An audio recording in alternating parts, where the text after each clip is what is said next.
The Persian Empire was destroyed twice, once by a man and once by a god. However, like a phoenix rising from the ashes, Persia rebuilt itself. In fact, the remnants of the Persian Empire remain to this very day. It's been argued that the Persian Empire was not only the greatest empire in the ancient world, but also the first. Now we'll sift through the sands of time to discover what really happened to the Persian Empire and uncover what led to its tragic downfall. We'll be examining the collapse of the First Persian Empire, which was the result of a great leader sweeping through the region on his way to conquer the world, followed by the fall of the Second Persian Empire.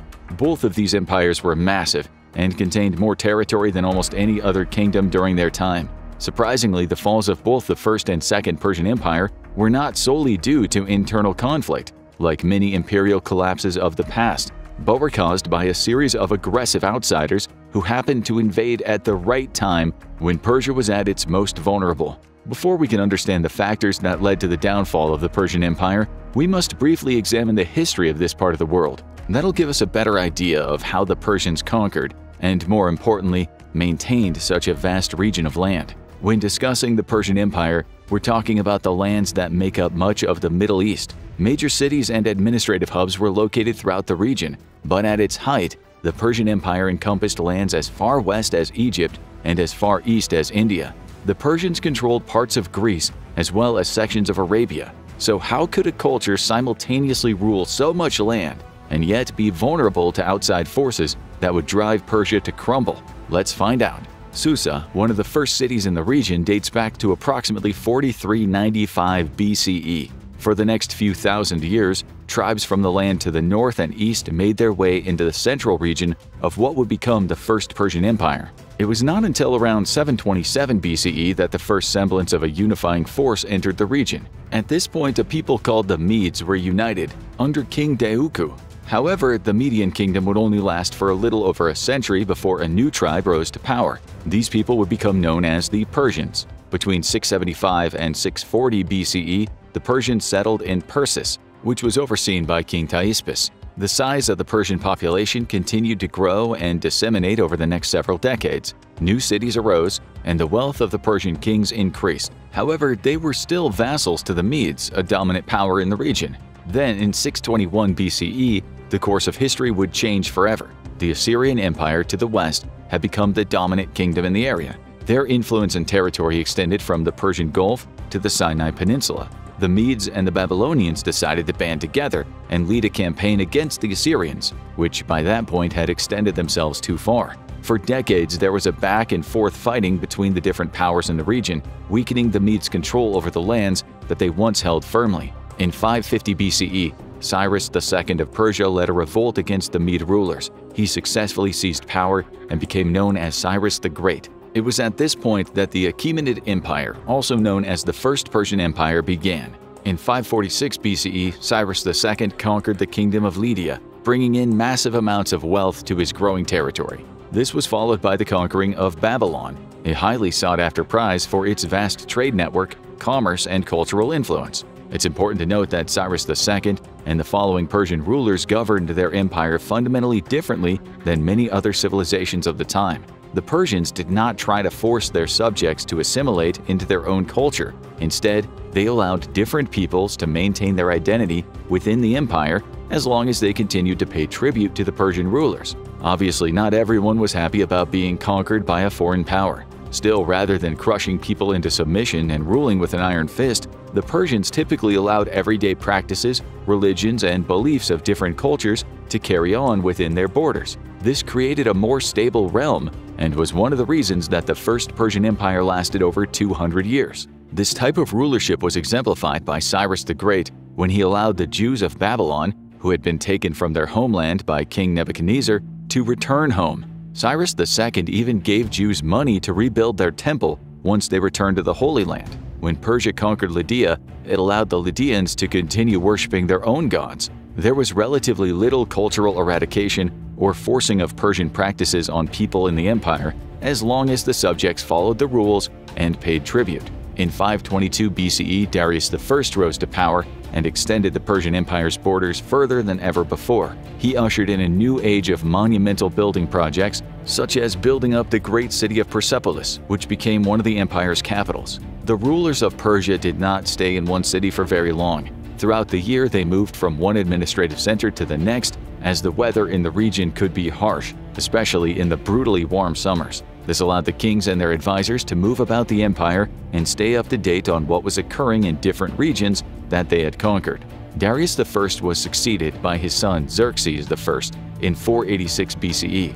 Xerxes became famous for raising one of the largest armies in history to invade Greece in 480, where his forces were halted briefly at Thermopylae by Leonidas and his 300 Spartans, who were supplemented by around 7,000 soldiers from across Greece. Eventually, Xerxes' forces, containing between 70,000 to 300,000 men, slaughtered the Greeks and conquered parts of their homeland. Unknown to the Persian rulers at the time, this foray into Greek territory would be one of the key components that would eventually lead to the downfall of their empire. Upon returning to the heart of Persia, Xerxes I continued building projects across the empire as his father had done before him. This tradition would be followed by the subsequent rulers of the Persian Empire until its collapse at the hands of one of the most celebrated conquerors in history. Around this time, the First Persian Empire reached the pinnacle of its size, encompassing 2.1 million square miles, making it the largest territory controlled by a single entity up to this point in history. We now have come to the beginning of the end of the First Persian Empire. In 356 BCE, Alexander III was born in Macedonia, a significantly smaller kingdom than the mighty Persian Empire, or even other city-states in the region. Young Alexander was taught by Aristotle and trained to be a warrior by his father, Philip II. The great powers of Athens, Sparta, and Thebes looked down upon Macedonia. However, Philip II planned to change all that. He built up Macedonia's army into one of the best trained fighting forces in the world. In 338 BCE, Philip took his army south to dominate the Greek city-states, who had repeatedly called the people of Macedonia barbarians. The now 18-year-old Alexander led the cavalry in his father's military. The Macedonians clashed with various Greek politics as they pushed further and further south, eventually coming to blows with the Athenians and seizing victory. The Macedonian Wars ended with mainland Greece under the control of Philip II, who next turned his attention to the east and the Persian Empire. Unfortunately for the great leader, he had just made it across the Hellespont into Persia when he was assassinated. His heir, Alexander, was now the head of the League of Corinth and the king of his people and commander of the Macedonian army.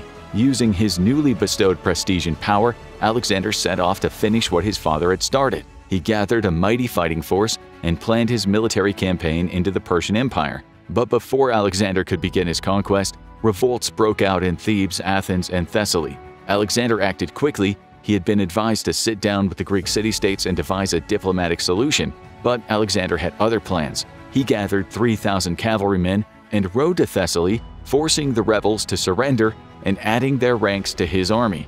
Alexander knew he could not conquer Persia if he had to worry about Greece rebelling at home. In a stroke of brilliance, Alexander framed his Persian campaign as a way to punish the Persians for their invasion of the Greek mainland a century before. He rallied the Greeks to his cause using one of history's first large-scale propaganda campaigns. He told the people of Greece that even if they didn't see Macedonia as part of their world, Alexander was planning on making Persia pay for their demeaning invasion of Greece and the brutal subjugation of its people. By 334 BCE, Alexander had convinced the Greeks that this campaign against Persia was really for them, and with an army of approximately 50,000 men, Alexander and his forces would invade Persia and go up against one of the largest and best-trained militaries in the known world. It was estimated that King Darius III of Persia had somewhere around 2.5 million soldiers under his command at the time of the Macedonian invasion. These men were spread across the vast Persian Empire, which meant they could not be unified quickly in response to Alexander's invasion force. Even still, Darius III had an immense military at his disposal. The problem for Persia at this point in time was that it had been in decline for several years. There was no denying that the Persian Empire was still wealthy and powerful. However, several major defeats dealt by the Greeks eventually pushed Persia out of Greece and used up a large amount of Persian resources. Darius III had his work cut out for him in maintaining and eventually once again growing his empire. During the lead-up to Alexander's invasion, the Persian Empire had just come out of a civil war, and internal rebellions that had sprung up around the empire needed to be quelled. This meant that Darius III and his military were not in the best shape as the Macedonians and the Greeks flooded into the Persian Empire. Alexander's timing was perfect for his conquest to succeed, and the stage was finally set for him to conquer and dismantle the Persian Empire. The conflict that would mark the beginning of the end for the Persian Empire was the Battle of Granicus. Alexander's forces comprised around 40,000 men, while the Persian army was perhaps closer to 20,000 cavalry and 5,000 Greek mercenaries. Right from the beginning, the Persians made mistakes. They located their infantry behind their cavalry on the bank of a river. Seeing the enemy formation, Alexander wasted no time. The day his forces arrived, he ordered them to attack. His left flank advanced, drawing out the Persian central cavalry, which Alexander then punished by leading the charge of his right flank into battle, decimating the out-of-position Persian troops and cavalry. The Persian forces and Greek mercenaries panicked and began to retreat. This turned the battle from a tactical one into a slaughter. The Persian forces were in disarray, and Alexander took full advantage of the chaos, ordering his forces to charge forward and kill any enemy soldier they came across. When the Persians surrendered, Alexander refused to negotiate. Most of the captured forces were put to death. However, around 2,000 of the Greek mercenaries were sent back to Macedonia as slaves. Though Alexander had a larger force in this battle and was bound to win, it provided the Macedonian army with vital intelligence on the state of the Persian military and the confidence needed to confront any Persian force that they would come up against. This first victory for Alexander cost his forces very little and seriously affected Persian morale. Alexander and his men continued into Asia Minor and then south along the coast, conquering many coastal cities along the Mediterranean Sea. This greatly reduced the power of the Persian navy, which at that point in time posed a real threat to Alexander's plans. Darius III followed the path that Alexander's forces had taken. He reclaimed several cities, but when the Persians reached the Pinaris River, their scouts returned with the news that Alexander's army was marching back toward them. In 333 BCE, the second major battle between Alexander the Great and Persian forces commenced at the Battle of Issos. Darius III's original plan was to cut off Alexander from his supply lines, but due to a miscalculation, the two armies would have to face off before this could be done. On top of this, the location where the Persian forces would engage the Macedonians and the Greeks was a narrow strip of land between a ridge and the Mediterranean Sea. This diminished the numerical advantage the Persians had over Alexander's army. Estimates put Alexander's force at around 37,000 soldiers and cavalry, while Darius brought somewhere between 50,000 and 60,000 men. As the two forces prepared for battle, Alexander placed his pageturik carrying 18-foot-long sarissas at the center of his army, with cavalry on their flanks. This was a similar setup to what had been used at the previous victory in the Battle of Granicus. Alexander once again started by engaging the enemy with his left flank cavalry and infantry, while the right side cavalry rushed in. Much to both Darius and Alexander's surprise, when the right flank cavalry slammed into the Persians, they decimated the soldiers much quicker than anticipated. This left them vulnerable to counterattack, as the Macedonian infantry could not keep up. However, the Macedonian left flank cavalry eventually pushed through to reinforce Alexander's position. This led to Darius fleeing the battlefield, as his much larger force succumbed to the might of Alexander's military tactics. This marked one of the largest victories for Alexander, as it was the first time a Persian force had been defeated with the king present in recorded history. What Alexander learned from Issus was that the Persian army would almost always outnumber his own, but by using speed, distractions, and the landscape, the Macedonian army could defeat the Persians in any battle. This realization drove Alexander and his forces to victory after victory. Each time the Macedonians won a battle, another nail was put into the Persian Empire's coffin.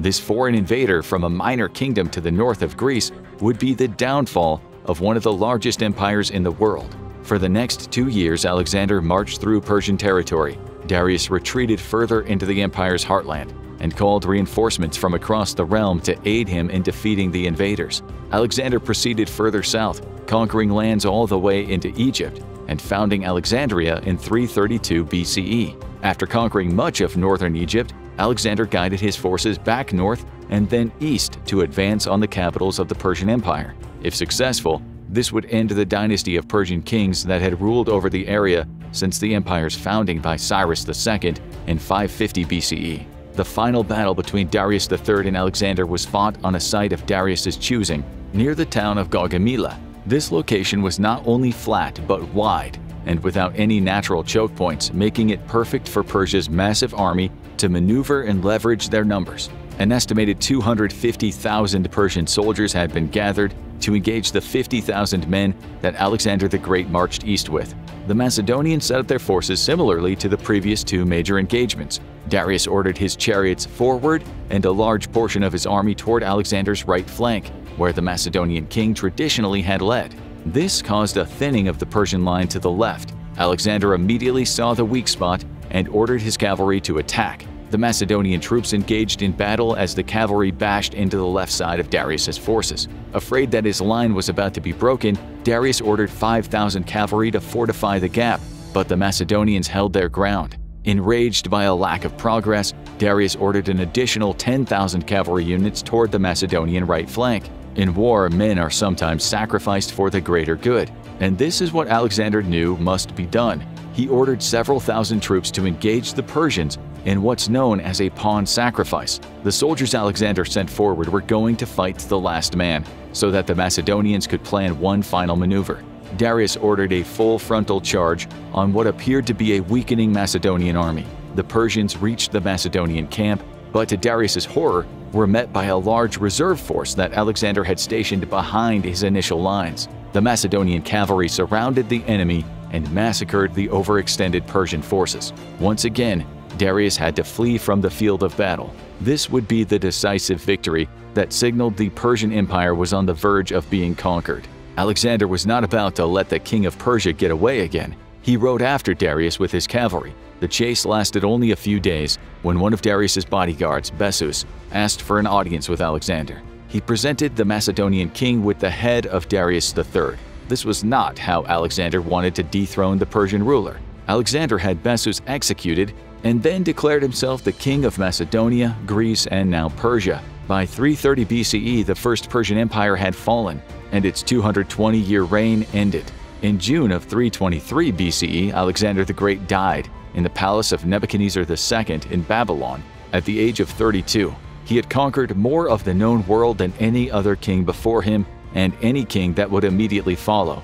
Although the Persian Empire was weakened when Alexander invaded, there's little reason to suspect that the First Persian Empire would have collapsed without the successful conquest by Macedonian forces. Therefore, the reason that the First Persian Empire fell was directly connected to the invasion of Alexander the Great. When Alexander died, the territory of Persia was divided among several of his generals. Seleucus I Nicator was given control of Central Asia and Mesopotamia, which included much of the administrative regions of the former Persian Empire. Seleucus decided to keep the Persian governance model in place and took a stance of religious tolerance, much like Cyrus the Great, who founded the empire. However, many people who accepted Persian rule were unwilling to be ruled by the Greeks. Seleucus and his successors constantly had to put down rebellions that began popping up across their newly awarded territory.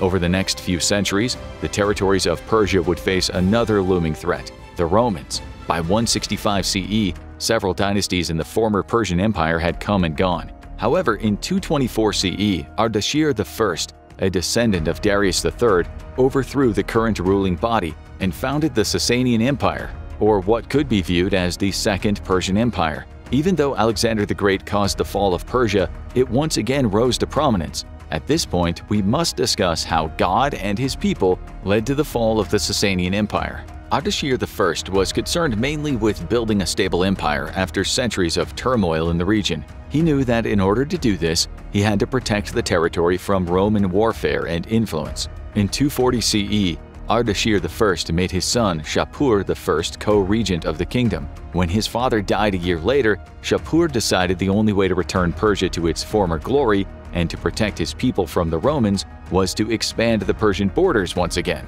The wars and conquests that Shapur I led reclaimed much of the lost territory in the east. However, the Romans to the west would continue to be a threat for many generations. While king, Shapur I not only extended the territory of the Sasanian Empire, he also poured large amounts of capital into building projects and increased the prestige of the empire's new capital at Ctesiphon.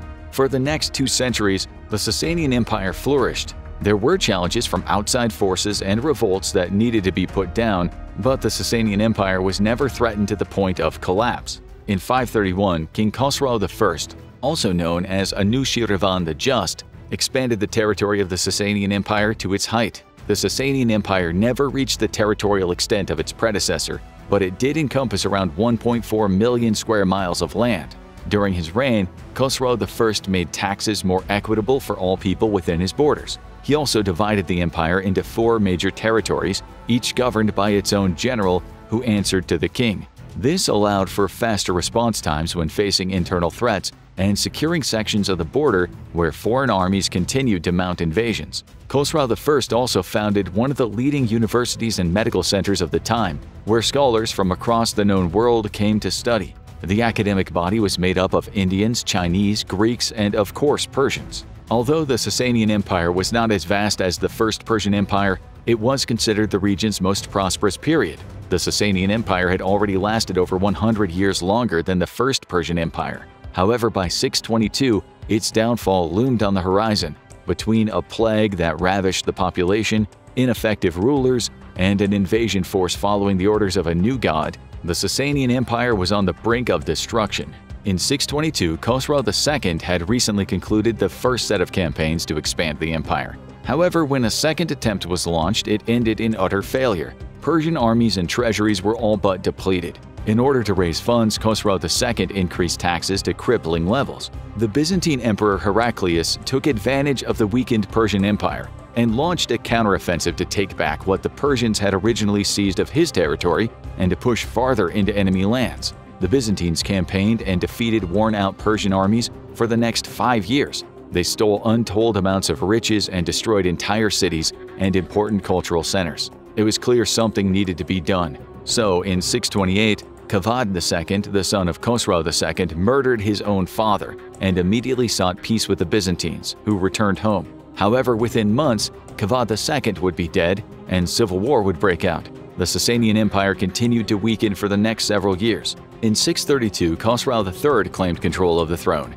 After years of turmoil, it seemed like some semblance of stability was coming to the Sasanian Empire. Little did the Persians know that a new threat was amassing on their borders. 22 years earlier, a new religion was founded by a man named Muhammad. Islam was growing in popularity, and tribes of like-minded individuals from Arabia who followed the teachings of the new prophet began to invade Persian territory. After decades of fighting, both the Sasanian Empire and the Byzantine Empire had exhausted much of their military power, allowing the Islamic armies to sweep through the region like a flood. Commander Khalid ibn Walid, one of Muhammad's chosen companions in arms and leader of the Arab army, led his forces into the territory that would become Iraq, using lightning tactics to attack and move through the region quickly. The Persian forces had been so weakened that they could not mount any meaningful defense. By 634, under the leadership of King Yazdegerd III, Persian forces had regrouped and managed to push the invading Islamic forces back to Syria.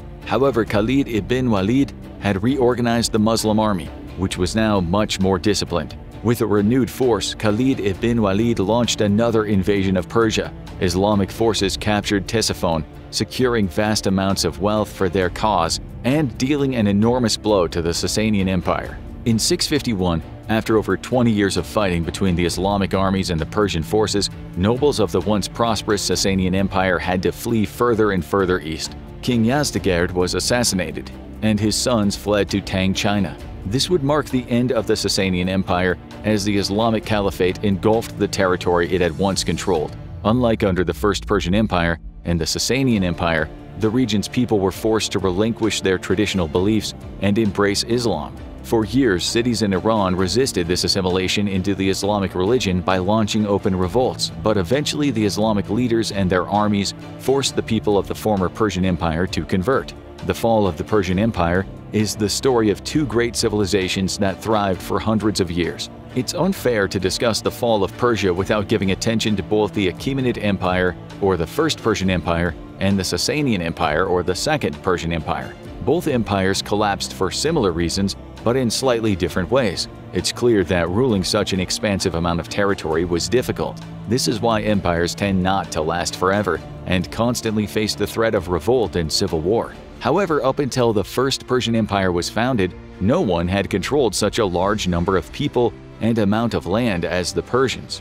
The overextending of its armies weakened the First Persian Empire through the invasion of Greece. If Xerxes had been content with ruling the lands passed down to him rather than crossing the Hellespont and leading his armies to attack eastern Greece, the First Persian Empire might have survived for much longer. The invasion of Greece by Persia allowed Alexander the Great to rally the Greek armies who followed him into battle against Persia. It's highly unlikely that Alexander would have been able to conquer the First Persian Empire without the help of the Greeks, or while there were open rebellions at home. Therefore, the reason the First Persian Empire fell was not just because of the military might of Alexander and his forces, but because of the overextension of the Persian Empire. To put it more bluntly, the First Persian Empire collapsed due to greed and bad timing. The Sasanian Empire fell slightly differently. Yes, it was conquered by a foreign group, but the Islamic army was not out for revenge, but to spread their religion and culture throughout the region. Unfortunately for Persia, this religious revolution was on their doorstep, and its quick rise to dominance led to the destruction of the Sasanian Empire. However, it is worth mentioning that the Sasanian Empire had been weakened by the greed and overextension of its leaders in a similar way as the First Persian Empire. The desires to control more territory and wealth, along with the back-and-forth fighting between the Byzantines and the Persians, eroded the empire's strength enough to be susceptible to the invasion of Islamic armies in the region. Both the First and Second Persian empires were wealthy, prosperous, and vast. However, all good things must come to an end, and as Persia found, these endings can be bloody and devastating. Now watch what caused the Roman Empire to collapse, or check out how the richest city in history collapsed.